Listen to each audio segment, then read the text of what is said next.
سلمۃ بن اکوع رضی اللہ عنہ فرماتے ہیں رسول اکرم صلی اللہ علیہ وسلم نے ارشاد فرمایا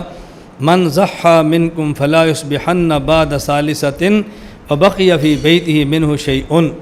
کہ جو شخص قربانی کرے اس کو چاہیے کہ 3 دن کے اندر اندر اپنا گوشت ختم کرے، 3 دن کے بعد اس کے گھر میں قربانی کا گوشت نہیں ہونا چاہیے۔ یہ حدیث صحیح بخاری باب ما یؤکل من لحوم الاضاحی کے اندر موجود ہے۔ اب کسی کے ذہن میں سوال آئے گا کہ 3 دن کے بعد قربانی گوشت نہیں رکھ سکتے؟ رسول اکرم صلی اللہ علیہ وسلم نے یہ حکم پہلے دیا تھا اور بعد میں آپ نے اس حکم کو ختم فرما دیا اور فرمایا کلول اضاحی وادخروا، آپ قربانی کے گوشت چاہو تو ان 3 دنوں میں کھاؤ اور چاہو تو اس کے ذخیرہ کرو اور دیر تک کھاتے رہو۔ پہلے حکم یہ تھا کہ 3 دن سے زائد قربانی کا گوشت رکھنا جائز نہیں، پھر حکم بدل گیا، قربانی گوشت جب تک رکھنا چاہیں رکھ سکتے ہیں۔